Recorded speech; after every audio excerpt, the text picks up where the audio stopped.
Welcome to Tucker Carlson Today, another installment in our ongoing series of interviews with people I like personally and think are super smart and interesting. Vince Coglianese joins us. He's the editorial director of the Daily Caller. He is the host of the Vince Coglianese Show, one of the highest rated radio programs in Washington, D.C. It's on WMAL, and an all-around wise observer of the passing scene. Vince Coglianese joins us here. Vince, great to see you. Nice to see you, Tucker. And I should say also former employee.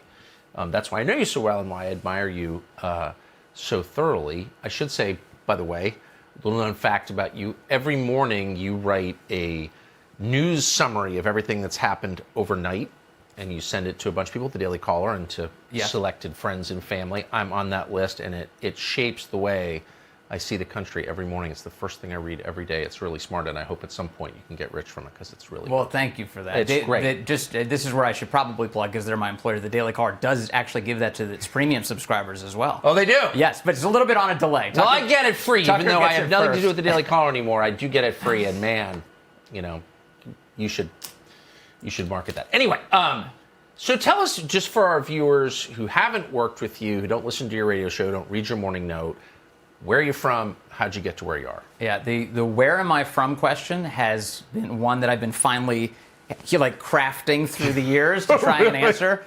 Because typically when you answer that question, you will say the name of the town and the state you're from. That doesn't really work for me. I was born in Charleston, South Carolina, but I grew up on basically the entire East Coast. The only exception to that was 3 years that I spent living in Hawaii on a Marine Corps base, Marine Corps base, Kaneohe Bay. And so that my story should be obvious by now. I'm a military brat. Your dad's a Marine officer. I was, born and raised in the United States Marine Corps bases and all over the place. And I've lived in places like Florida and Virginia and South Carolina, North Carolina, Rhode Island, New Jersey, Pennsylvania. I've just everywhere. And I've gotten to see a lot of the country as a result of that. But yes, my dad's a Marine Corps officer, and he did 36 years in the Marine Corps, got out as a major general. And he's my hero, and he instilled a lot of great values in us through the years, and taught us, by virtue of just our life experience, to, always be prepared for something new. Like, spontaneity has been my life, and never really settled roots. That's your dad right there, who I know. Yeah, General Vinny Coglianese, who, in addition to being really a terrific guy personally, also looks like a Marine Corps recruiting. Can we put that picture back up again? I must say, not that appearances matter, but your father literally looks like he looks the part. The Marine that you conjure in your imagination when you think of United States Marines. Yes. And he looks even more like that in person. Yes. His chest is so big, obviously, especially made shirts or something. So you grew up in the Marine Corps world, which really is its own world. It is. It is, for sure. I graduated from Lejeune High School in Camp Lejeune, North Carolina, or Camp Lejeune, as they like to call it. Really? The Camp Lejeune? It's because of the family. The family actually uses John A. Lejeune was the name of the general, and that's how they pronounced it. But Lejeune is how most people say it. Yeah, my dad was a Marine at Camp Lejeune and always calls it Lejeune. Yes, it's a recent adoption that they started calling it Lejeune. But I graduated from Lejeune High School, and what's fascinating about that world is, first of all, how integrated it is, and compared to what I see now in the media environment, how integrated in what sense? In the sense that into the United States military. Yeah, and they're definitely racially integrated for sure. So, I remember just being in high school and there's literally people of every different skin color. There were racial jokes that would be made, but usually they were done out of love for one another. People would make jokes on the football team, on the school bus. But for the most part, nobody really settled on race as a meaningful category of division. Everyone hung out together. It was very integrated because we had a common life experience, which is that our fathers or our mothers, in fewer cases, were in the United States Marine Corps. And so we all were bound by that commonality. And we knew what it was like, especially during wartime, to have our parents deployed to Afghanistan or to Iraq. And so as a result, our bonds were very strong. And it's a world. It's weird to me, kind of having left that world and now just living in the civilian world and covering the media. That I was raised on patriotism being a primary component of my diet. Whenever we lived on a military base, in the morning you would hear the speakers blaring Morning Colors as they raised the American flag for the first time that morning. And the rule on base was when Colors was playing and when it was in earshot, everything has to stop. Traffic itself has to stop. So when I'd be driving a car, if I could hear it through my windows or if I saw other people slow to a stop, I knew it was Colors. So I'd stop right in the middle of the road. Your car would stop dead in the middle of the road. No way. Yeah. You lower your window and you listen to the Colors. And everyone's sort of like quiet and reverent. And then you hear the end of it, and then you know you can move again. Then everybody starts moving again. This is every day.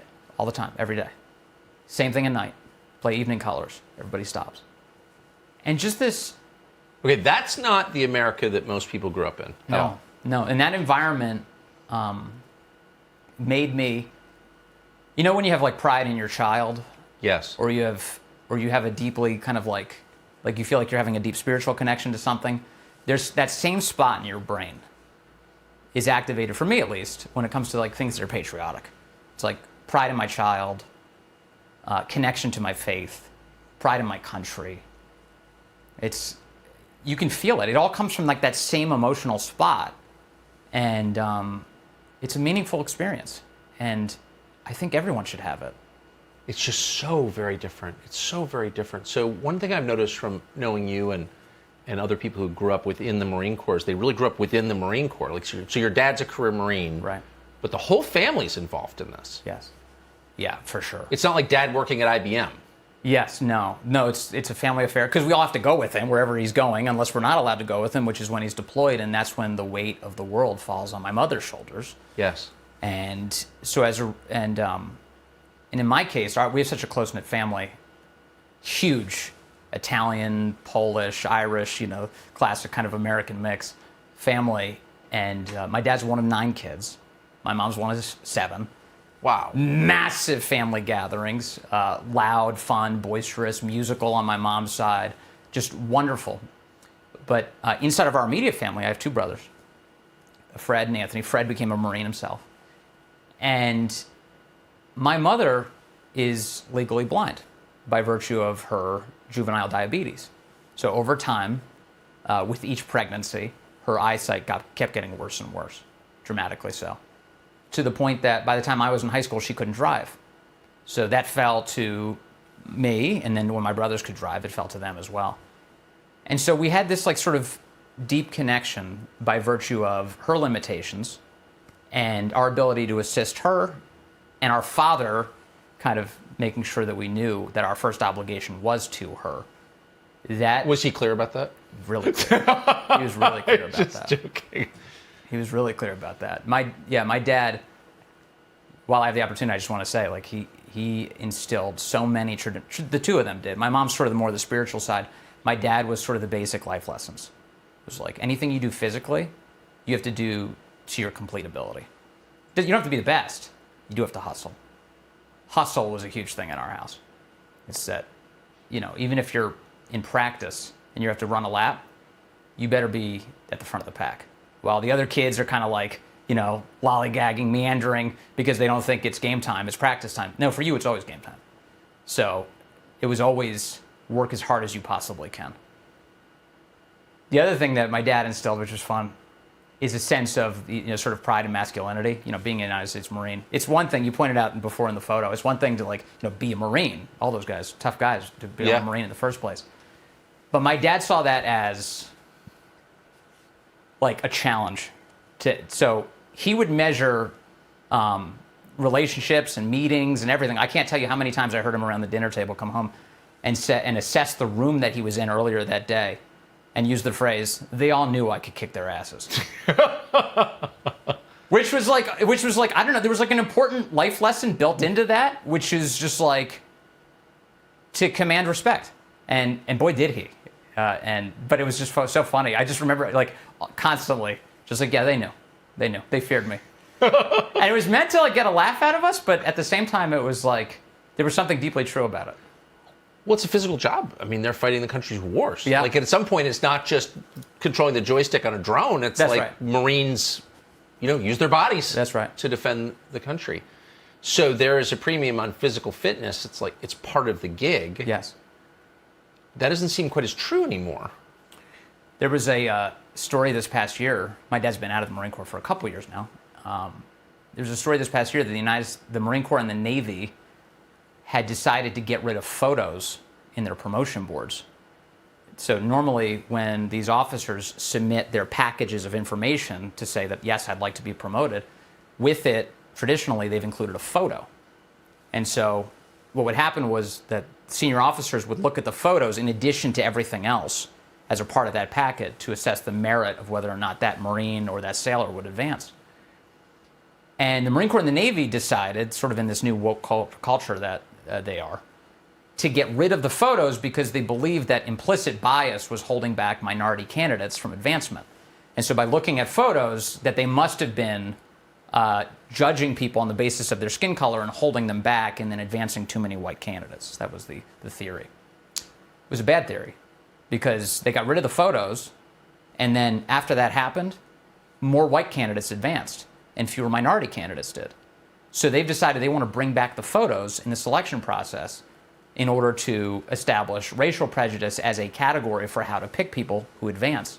Now, you can make arguments for diversity and sort of what junior Marines see and whether or not they can get, whether or not they can see themselves reflected in the senior leadership. That's fine. But in terms of a meritocracy, like just on the merits alone, looking at the paper and advancing people, they tried something different and it didn't work. And so they're bringing back photos. So I wonder, though, so you grew up in this world, implicit in the argument that implicit bias exists, right, is the belief that the Marine Corps was rotten to the core with racism before, and that's why we're fixing it now. I mean, I don't know. That's the world you grew up in, was it? No, it wasn't. In fact, that particular experiment, real life, showed that there was a prejudice for minority candidates to advance. Of course. So it wasn't a prejudice against minority candidates. And yeah, my experience was that, again, it was like very integrated in the United States Marine Corps. If anything, there were some class divisions in terms of like enlisted kids and officer kids. Of course. But that was mostly the product of like your housing was separated. You lived in different areas of the base. Well, that is a real distinction. Yes, yes. And that was a true distinction, yeah. I mean, obviously, if you played, in my case, I played on sports teams, and like I had, plenty of my friends were enlisted kids. But yeah, that was a more meaningful difference than any racial category. Well, right. Well, that is an institutional distinction. Yes. Of course. Yes. Did you know whose parents were enlisted and whose were officers? Yes, by and large. I mean, I guess it probably came up pretty quickly, but also because like we were high school kids, so you kind of like, your friends were the kids who lived near you, by and large. Right. So it was like, the kids in my neighborhood were the officers' kids, and then the enlisted kids that I would hang out with were typically people that I played football with. And, but yes, yeah, it's kind of obvious. So you're describing a pretty idyllic world. If idyllic, you mean like close to the heart of the American ideal. Patriotic, meritocratic. Yes. Performance-based. Yes, and one in which we can detect our commonality in things that have nothing to do with skin color, nothing to do with these shallow categories that are constantly forced upon us in order to divide us. And instead, one that comes from love of country and sense of duty and sense of obligation. And so as a result, like, it's pretty wonderful, actually, the relationships we had. Unless you were like a senior officer, and by the time my dad's career ended, he was, and you get paid well at that point. But as a junior officer, you don't. It's not, it's like you live in pretty crummy conditions. We were living in government housing. Yeah, it's an argument, by the way, against like the government having control of anything else. So it's like, the bug-infested homes and things. But there was that degree of commonality that brought us all together. So it sounds like the Marine Corps that you grew up in was like one of the last great functioning institutions in American life. Why would you ever want to wreck that? Yeah. And there's been a real effort to wreck it. I've long thought that that the left, sort of the out of control radical left, has viewed the military as the last stronghold of sort of traditional American values, and that it needs to be wrecked because so long as it still exists as something that embodies those values, it's proof that the radical left's experiment isn't appropriate. It doesn't work. Right. And so they need to wreck that. They need to wreck that. And I think you see it with people like Mark Milley and these senior leaders who are more interested in figuring out, stupid categories like, I want to understand white rage. Meanwhile, the Chinese have just launched a hypersonic nuclear-capable rocket around the planet, and normal people look at that and say, boy, your priorities seem really screwed up. And there's just been an intentional effort, I think, to constantly meddle with those priorities, and it's diminishing us as a country for sure, and it's making us less safe. Yeah, I mean, I think that's demonstrable. I just always think of the guys who devoted their lives to the institution, and every career Marine I've ever met talks a lot about the Marine Corps. I mean, it's not like just something they do during the day. It's like, it's really part of them. That's the way it seems to me as an outsider. Yes. And again, everyone you know or grew up with is from that world. Like, what do they think of this? How bitter is it?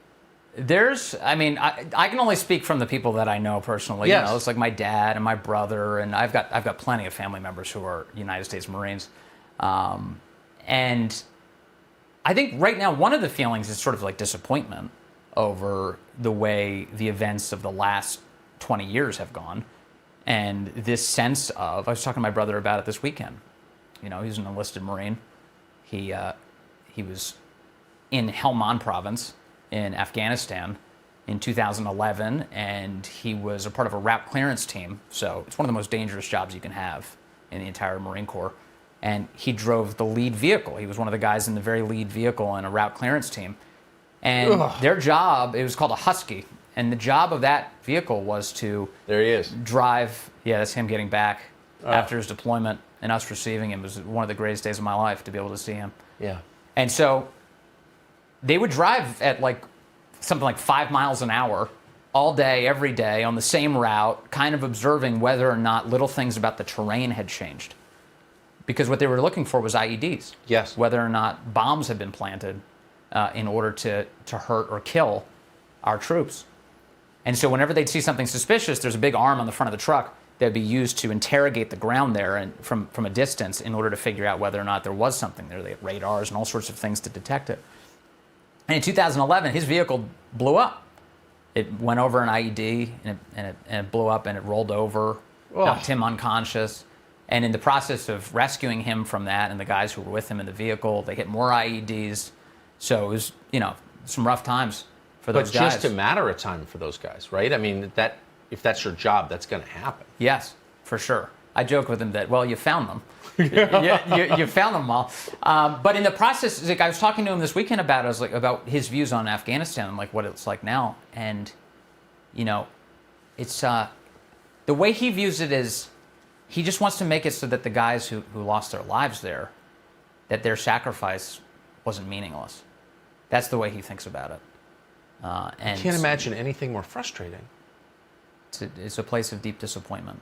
And it's troubling, I think, to a lot of veterans who look back over these last 20 years with varying degrees of emotion. Whether it's like my brother, just a sort of worry about the nature of whether or not sacrifices were in vain, to the anger that we hear from veterans who feel misled, who feel lied to, who feel misused. And it's just awful to look back on that. And it should be, in a normal functioning society, a roadmap for how to fix it going forward, which is that we have obligations to this country and to its people, and we should be clear about those. We should be clear about what the mission is, and we should be clear to the people who actually do the fighting what mission they're actually on. You wonder if this intense political pressure that's being brought to bear on the armed services, all branches, but I would guess particularly the Marine Corps and then the Special Operations world, because those are the most masculine parts. And of course, what they're really doing is attacking masculinity. If you wonder, at some point, it's going to have an effect on the permanent culture of those places.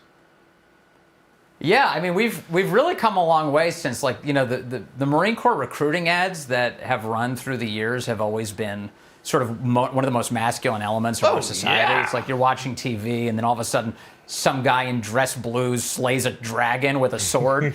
And it's like, hell yeah, I want to be a part of that. That's incredible. That's cool. There's something deeply sad about the fact that we've drifted away from that.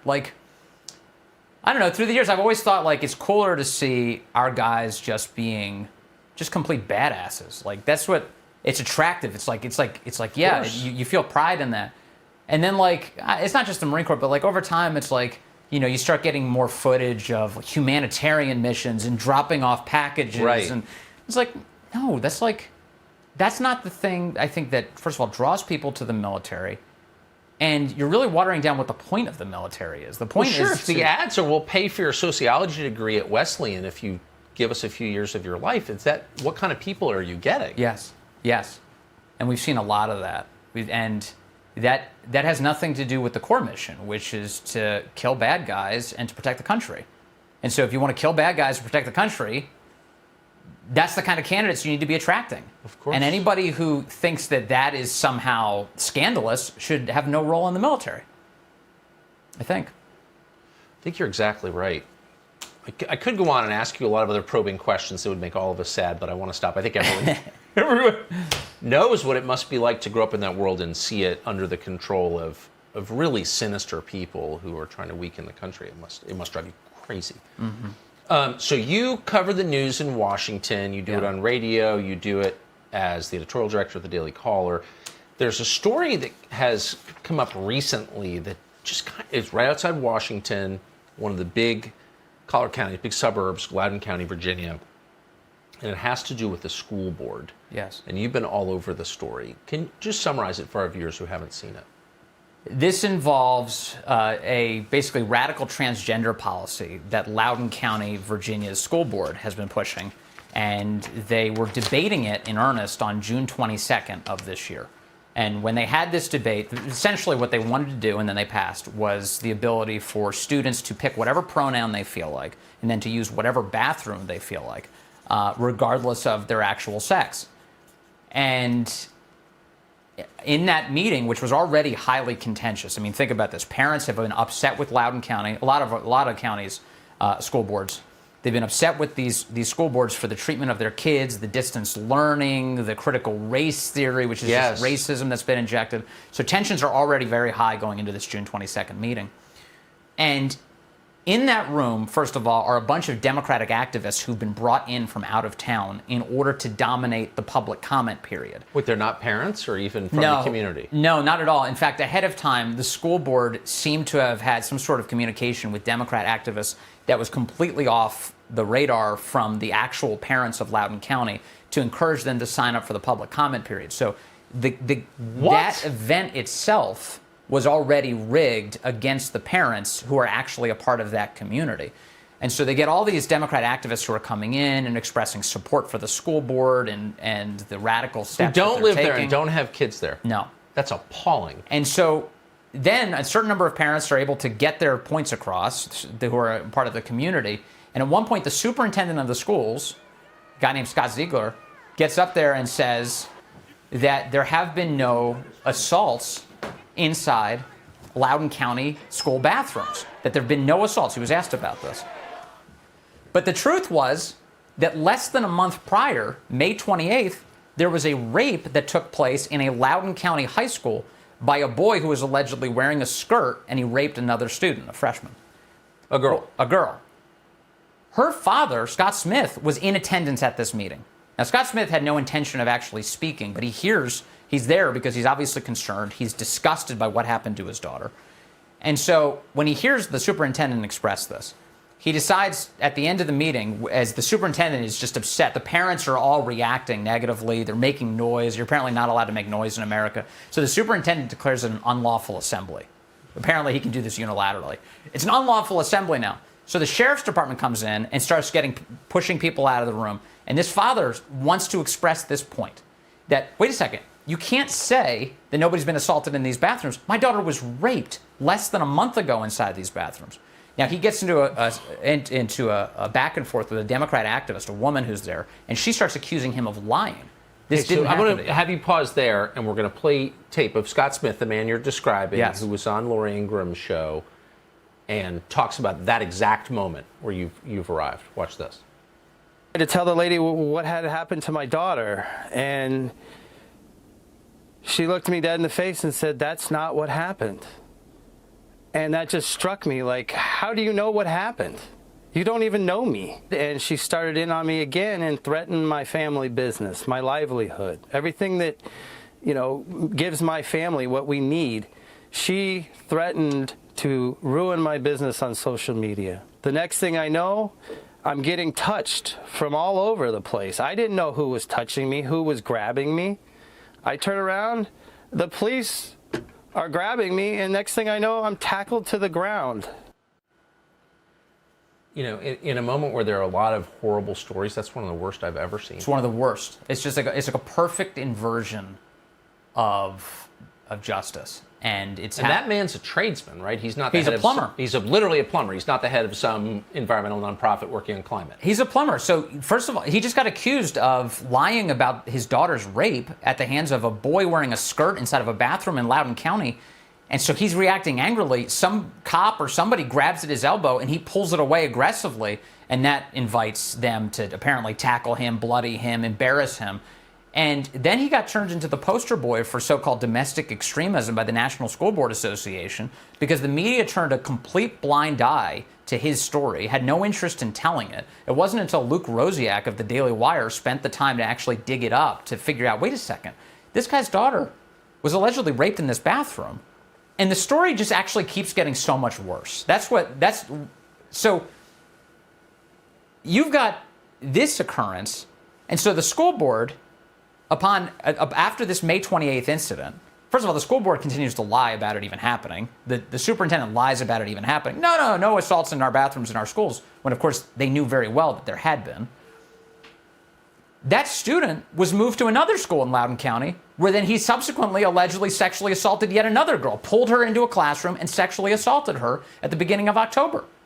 The same exact student, as confirmed by the Commonwealth's attorney in Virginia, it's like a county attorney, the county prosecutor, has said that yes, it's the same exact boy who's implicated in both sexual assaults. So it's awful, and the reason we didn't know the details of it, it seems transparent, is because Loudoun County wanted to advance a radical transgender policy, and the existence of countervailing evidence, which is this is a bad idea for the safety of students, was getting in their way, so they pretended like it didn't exist. So they're basically allowing the rape of children and then covering up the rape of children. This is the people who are running the school in order to preserve some academic theory about the way children should live. Yes. Well, of course it's evil, but it's also a metaphor for a lot. Yes, they're sacrificing the safety of the children that are in their care to advance their political agenda. And that's explicitly happening in Loudoun County, Virginia. It's just awful. And the parents there have a lot of righteous indignation about this.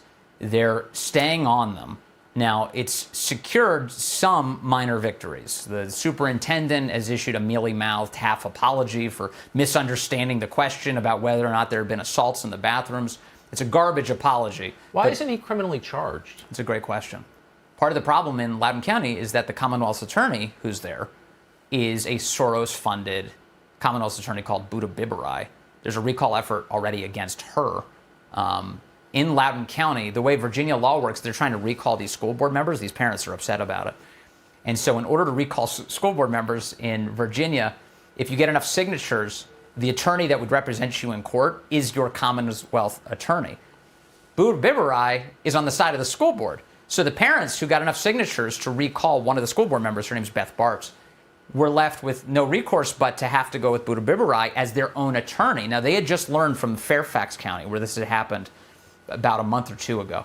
There was a woman called Elaine Tolan. She's a school board member in Fairfax. When the parents got enough signatures there to recall her, the Soros-funded Commonwealth's attorney in that county was able to get the case thrown out. Meaning he represented the parents, but ultimately they filed a motion to dismiss in court. So it doesn't even get to advance. He abandoned his own clients. So the same thing was about to happen in Loudoun County, and Ian Pryor, who's a hero in all of this in Loudoun County, who's been a part of fighting for parents, and the other parents there, they decided to petition the court to get an independent counsel to say, look, there's too much of a conflict of interest here. Buddha Bibarai, this Commonwealth's attorney, cannot represent us in this recall effort in Loudoun County. The judge, thank God, agreed. And you'll notice Beth Bartz, that school board member, she just announced her resignation last week. So parents are doing what they have to. They're fighting. It's just so interesting. I mean, I hope someone does the postmortem on this whole period at some point where we learn how Trump leaves and all of a sudden we realize we're surrounded by Soros plants. Like they're everywhere in key positions of authority that determine the quality of our lives and the safety of our kids and Yes. the condition of our cities. Like, how did this happen? And what's so disgusting about it is that it's circumvented our traditional ideas about how democracies function. Right. So instead of generating... Wait, so a foreign-born Hungarian billionaire doesn't get to make all the key decisions in your life? That's not democracy? Definitely not. And the prosecutors who are representing all of these different places around America are supposed to be prosecuting violations of the law.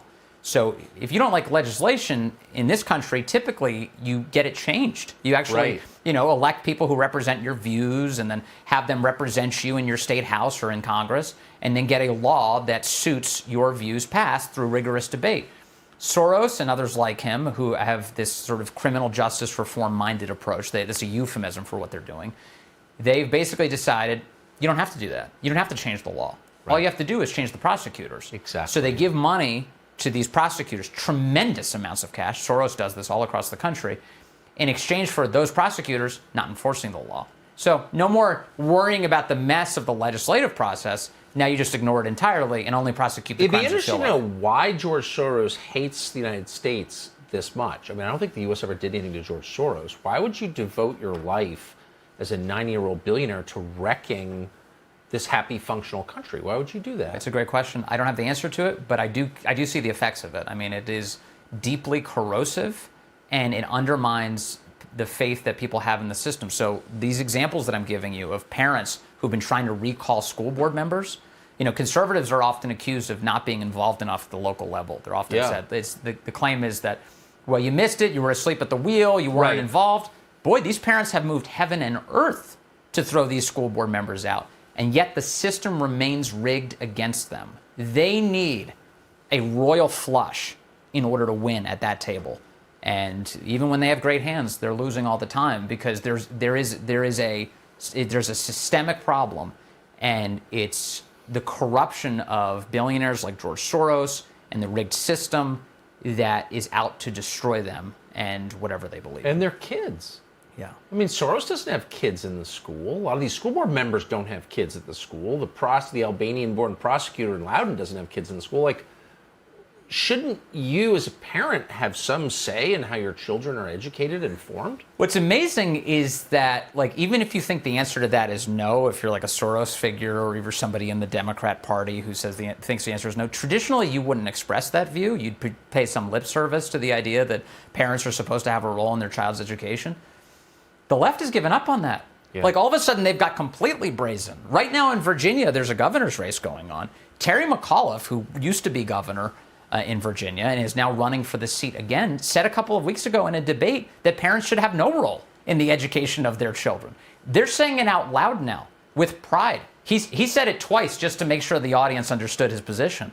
And this is because he's sucking up to the corrupt institutions that energize him, that are responsible for him, which are the teachers' unions. I have to ask you, though, Terry McAuliffe, who I knew really well, I went hunting with a lot as a kid, and he's from, been around Washington forever. Yes. I'm ashamed to say I'm a product in many ways of Washington, so I knew McAuliffe quite well. And he was always a partisan Democrat, but he was fundamentally a moderate guy. He was. He didn't vote for Barack Obama, he told me, in 2008. I don't think he voted. So he wasn't like some wild-eyed crazy at all. And he's completely corrupt. He's always on the edge of indictment, somehow beat that all these years. But Yes. I never thought of him as some sort of academic leftist. He becomes the governor of Virginia, which was always a moderate, sort of conservative state. And he is exactly that. He's like some sociology professor from a community college imposing all this shit on the people of Virginia. Like, what happened to him and people like him? When did they go truly crazy? It has to be the forces that are behind him. It has to be the money. If somebody has spent a career being a corrupt establishment figure, then that is the most likely explanation for their current behavior. So when you say that the parents should have no role in the education of their kids, that's a giveaway to the teachers' unions. That's just an expression that your political backers don't want the parents involved. And he's just saying it out loud now. But how could you say that? Terry McAuliffe has 5 kids. And I think he's Yes. got pretty nice. I know his family. He's got a pretty nice family, and like he's pretty much a family guy, whatever his faults. Like, how could you say that out loud? I mean, the sin of Terry McAuliffe, as you're tapping into, is that, look, like when he was governor, he was against school choice in Virginia. He's against parents being able to make decisions about which public school to send their kid to. But Terry McAuliffe sent all 5 of his kids to the Potomac School, which of is course, like I'm aware. the nicest school you could possibly get into. It's something like $50,000 a year, some ridiculous sum of money. sure. And then when it comes to parents having influence over his children's education, his wife was on the board, I believe the board of trustees for the school. She was one of the central decision makers for the types of education that the kids were receiving at the school itself. Yeah. So as a result, McAuliffe is kind of this perfect expression of the hierarchy of the left, which is to say that the common man doesn't get to make decisions for themselves. The common man is excluded from the room where those decisions are made. But guys like Terry McAuliffe, who has access to money, to power, to the levers of government, he leads a very different life than the one he's looking to impose. Yeah, I mean, there's on the no rest of us. doubt. I mean, this whole attitude is inspired. Well, it's an expression of a deep elitism, failure in belief in democracy, et cetera, et cetera. But that's pretty common, actually, throughout history. A small group of people makes all the decisions. They know what's best. Yes. Okay, I got it. I do think that's part of human nature. What makes this different is they're not good decisions. No. They're not. Do you know what I mean? So, like, if you were like some rich lady in the Gilded Age, 1910, and you like decide you knew what was good for the poor immigrants in the Lower East Side, you kind Right. of imposed it on them. At least in your heart, you believe this would elevate them and Right. help them. This is stuff like, no, your daughter has to have some rapist in the girls' room. Like, what? That's right. They're not even elevating the people beneath them. They're hurting them. Like, what is that? That's right. So in a world where you have a ruling class, where you have people who are given Which you inordinate always do. degrees of power, Yeah. then with that you have to obviously have some sense of benevolence Yes. and love for the people who are basically everyone else. Nicely put. And so, if this is to use, I know you often use family analogies to talk about the country. If you are to think of sort of like everyone as your children, like you should be acting through expressions of love for them and what's going to actually improve their outcomes. And that's definitely not what's happening here. It's abusive, the relationship. It's abusive. The relationship that our ruling class has with the rest of us. I've never seen anything like it. And, this is, I guess, a populist moment on the right. I'm not a pure populist. I never have been. I actually think that some people are better at leading than other people. Well, populism itself isn't really an ideology, is it? No, I mean, it's a reaction. symptom. It's a symptom. Nicely put. I mean, but it's a symptom of a failed system. So Yes. So the more the system fails, the more people turn to sort of radical ideas about how to fix it. That's exactly and right. that's where populism comes from, I think. It's totally right. I look around, I spend part of the year in a really rural area, and everybody uses something called CBD oil for like everything. Right. CBD, I didn't know much about this, but it's like a derivative of cannabis, non-psychoactive. But in rural areas, it's like people use it for, for aches and pains, Yes. probably for a lot of other things. And there's a whole burgeoning kind of para-medical movement in the country. And maybe the stuff works, maybe it doesn't, I don't know. But what it really is, when you take 3 steps back, is a total loss of faith in the medical establishment. Yes. So people don't believe doctors because they lie all the time. Yes. Right? So that's like an expression of pop. So all of this, everything you're seeing is a result of the failure of the people in charge to do a good job being in charge. That's right. So, I mean, in that example, it's obvious, like the OxyContin big pharma destruction Yes. of the country has led people to a lot of skepticism about Yes. about the FDA approved Of course. painkillers and drugs that are available to them. So of course they turn to like these natural remedies. This used to be, as you know, kind of an expression of the left's skepticism Yes. of big man. government and the man.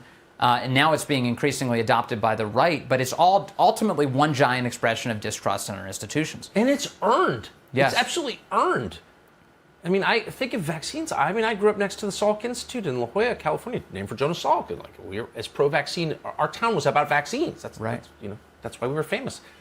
And now I think I'm not against vaccines, I guess, but looking at the lunacy around this vaccine, the lying about it, the purposeful suppression of facts about the vaccine, will any thinking person ever trust vaccines again? It's why, first of all, this is why Dr. Fauci needs to be fired and replaced. Yes. Because even if you believe him at this moment, the reality is he's expressed multiple times in public that he was being intentionally deceptive in order to modify human behavior. This is not, you don't have to dig deep for this. He told the New York Times that he intentionally changed the herd immunity projections based on public polling. That's not science, it's political science. He said that it wasn't theater for him to be wearing a mask after he was vaccinated in exchange with Rand Paul. And then later, when he was asked by George Stephanopoulos why he's now taking off the mask, is because he was waiting. He said, I was waiting for the CDC guidance so that it didn't appear we disagreed with one another. In other words, he's not giving you an expression of his actual thoughts. He's giving you, he's trying to shape human behavior through his action. And he's admitted to this over and over and over again. And as a result, he should have no access to the public health strategy of the United States. Because if you put somebody in who's a self-admitted deceiver in that role, all you're going to do is foment more distrust in our public health establishment. Exactly. And the long-term cost of this kind of reckless behavior in an erosion of trust where, like, people are going to decide that, you know, maybe CBD is as effective against cancer as chemotherapy. I don't know. The doctor pushing chemotherapy is the same one who gave Adderall to my son. Right. And gave Xanax to my wife. And you know what I mean? Like, they're so discredited at this point. Yes. And we see it at every level. I mean, this is one of the reasons why, you know, I do a routine podcast with Jason Nichols. You've been on with it. He's a professor at the University of Maryland, and he's a liberal. And he and I have great conversations on the Daily Caller each week. But when we talk, one of the things I say to him is like, well, wait a second. You know, the left, Democrats want to create these big, all-controlling institutions. Like, so right now, Congress is debating whether or not we're going to basically put every child in America into universal pre-K. And you could think that that's a good idea, that it's good that there are government resources. Maybe we expand public school just by another year or two and have places where kids can go. But here's the issue, and it should be of concern no matter what political party you come from.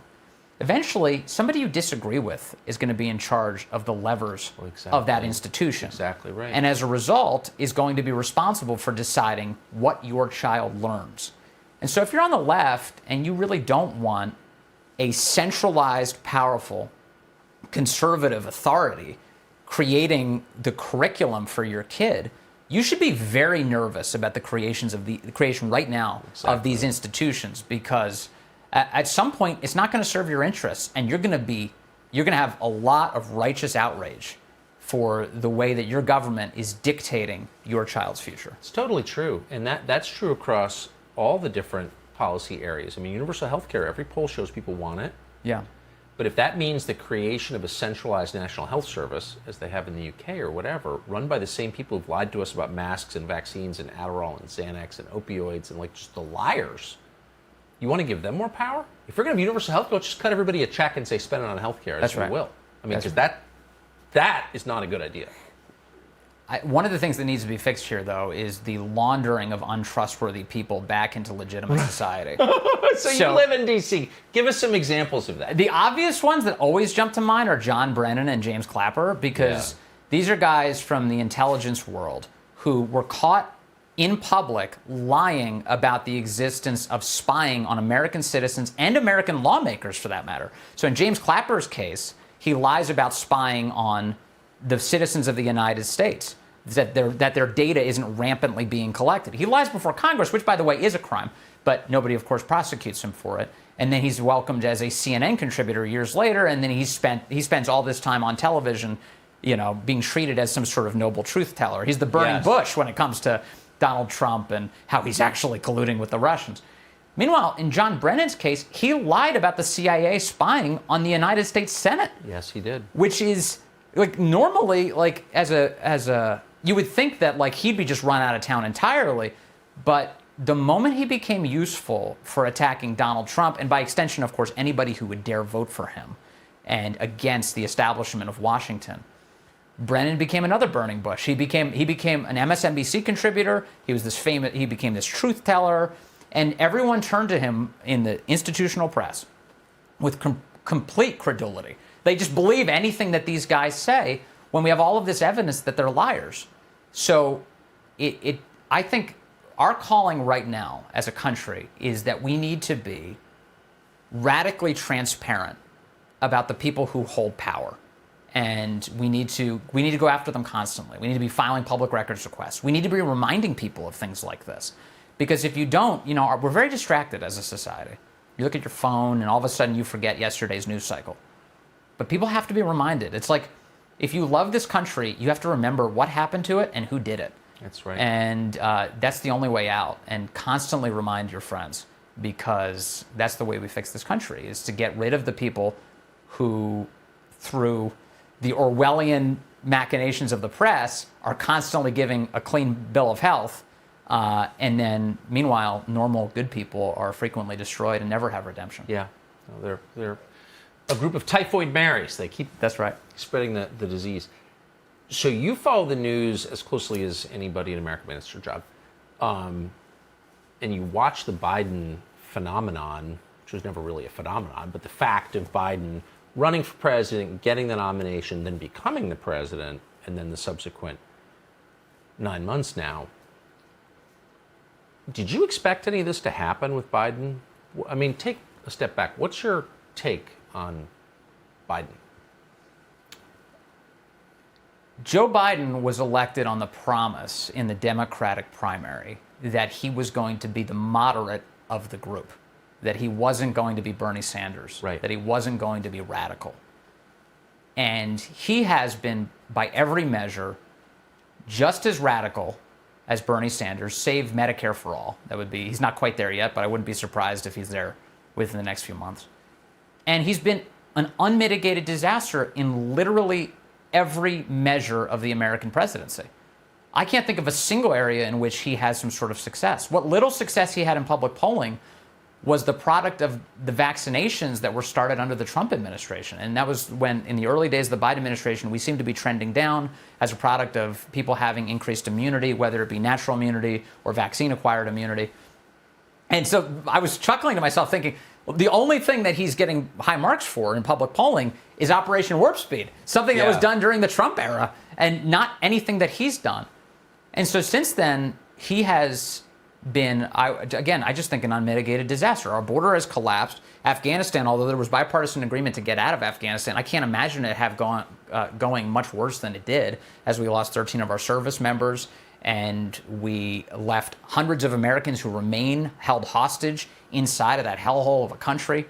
It is atrocious what went down there. We have out-of-control inflation that the Biden administration has admitted out loud is that they're responsible for, in part due to the March $1.9 trillion package that was passed out of Congress as we basically opened up the cash cannons and started firing them across the country. That was all printed cash. And so as a result, now we have debilitated supply lines and rampant inflation that is hurting the most vulnerable people in our country the worst.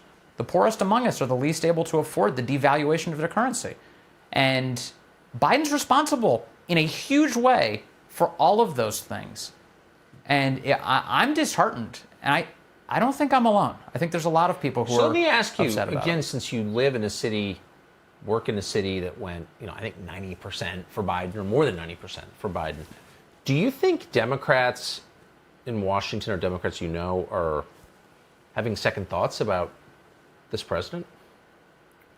I think I think that's showing up in the polling. I think a lot of people are very disheartened by him. Now, sometimes on the immigration stuff, for instance, it's a little confusing to look at the polling because there's very negative numbers for him on the southern border. But some radical lefties think that he's being too tough on the southern border. It's like completely insane, but that's where his negative marks come from.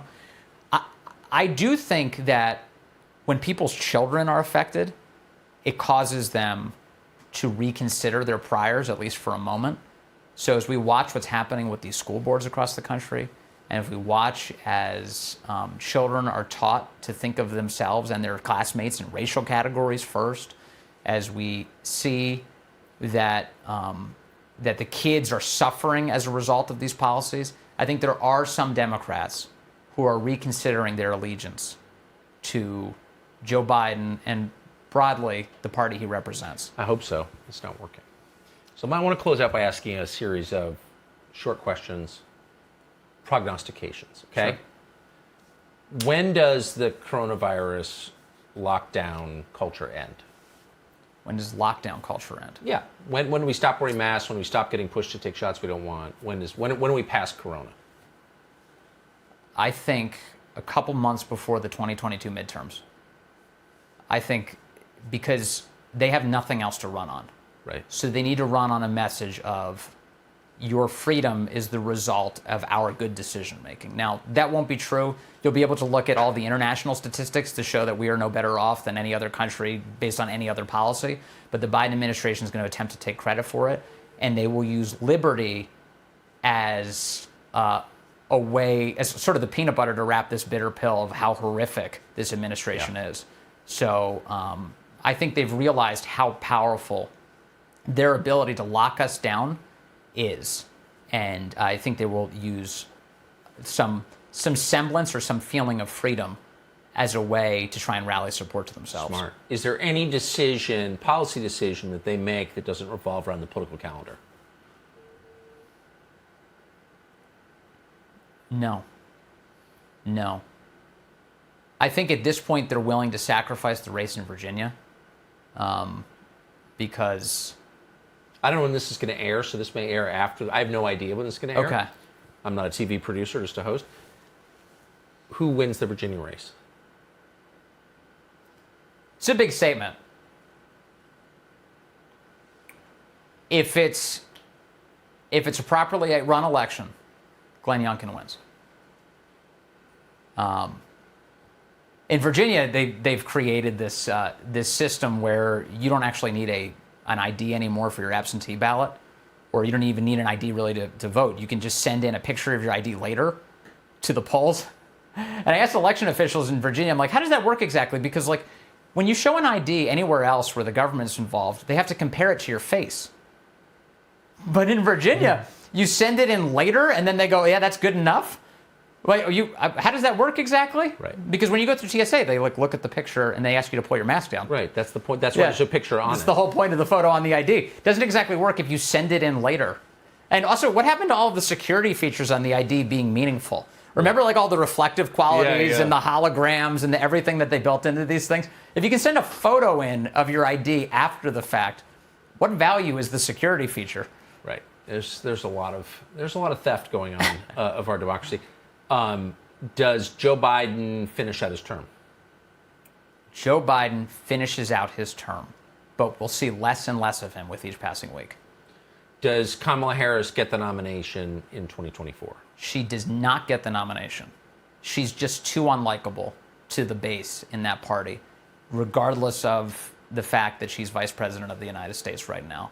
If California isn't interested in Kamala Harris, the rest of the country's Democrats won't be. Yeah, that's, I think, a totally fair point. Do Republicans take the House and the Senate in the midterms? Republicans do take both the House and the Senate, so long as they can maintain focus on what a disaster this governance is. Now, that's not a sure thing, because Republicans have a way of tripping over their own feet ahead of the finish line. But it's possible. The animosity and the disappointment for this administration and all of the people around it you can feel it. It's palpable. And Republicans have an opportunity to offer an alternative. They damn well better. Does the party substantially change? Does it decide to represent its own voters anytime in the next few years? I think that will continue to be a factional question. There will be a limited number of Republican lawmakers who actually care about what the base is interested in.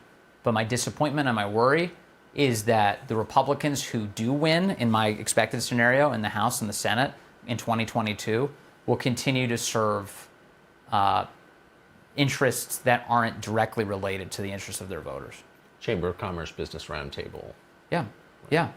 So that's what I fear, because I don't see enough energy in actually thinking about the voters and their needs as the primary concern. I see Republicans looking to exploit those attitudes to get back into power and then to serve the interests of their masters. Interesting. And final question, on which so much else hangs: does Donald Trump run again for president?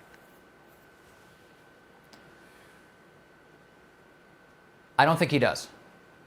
Really? I don't think he does. I think he's making a lot of noise about it right now, but he has an entire career of making noise about political runs. He did do it once, fully, and he succeeded. But I don't think he does. I don't think he wants this burden again. The truth is, if you look at like the actual economics of it, he lost a tremendous amount of money by being president of the United States. Yeah. The left likes to accuse him of enriching himself, becoming president to like score some sort of inside deal. That was the absolute worst arrangement ever. If it was meant to be a corrupt inside deal that would enrich him, that hotel he had in D.C. He lost tremendous amounts of money on, according to congressional proceedings that have just come out. And I love that the left is holding it up as some sort of evidence that he was corrupt. Really? He lost millions of dollars? And the same is true of, like, they cut off all sorts of like international business for the duration of his presidency. I actually think that involved a tremendous amount of sacrifice. And the only way at this point that I think he runs is if the left hassles him so much that he decides the only way to get back at them is to announce another run for president. So if he doesn't run, who's the nominee? It sounds so cliche to say Ron DeSantis right now. Seems obvious to me. It seems obvious to me. I mean, Ron DeSantis has a great skill set, like several great skill sets for politics. One is to like pay attention to what voters actually care about, to speak to it aggressively and often, and to routinely remind them that he has their interests at heart. And he has a deep sense of the actual data of governance. Yes. So when you ask Ron DeSantis questions in a press conference, he has a wonkish, encyclopedic memory for the details. No, that's exactly right. And so for that reason, I think he's one of the most sincere threats to the left's stranglehold on power, because he actually understands the levers of government, he understands the details, and he knows where the pressure points are to create change. And he's tough. If he can be loyal to the voters and not to the Chamber of Commerce, he will be a very successful candidate and then president of the United States. You heard it here first. I can see why your show is so popular. Thank you, Tucker. Vince Colonnese, the great Vince Colonnese, WMAL in Washington, D.C., editorial director of the Daily Caller, and my friend. Thank you. Nice to see you. The name of the show is Tucker Carlson Today. New episodes every Monday, Wednesday, and Friday on Fox Nation. Of course, we'll see you every weeknight, 8 p.m. on the Fox News Channel.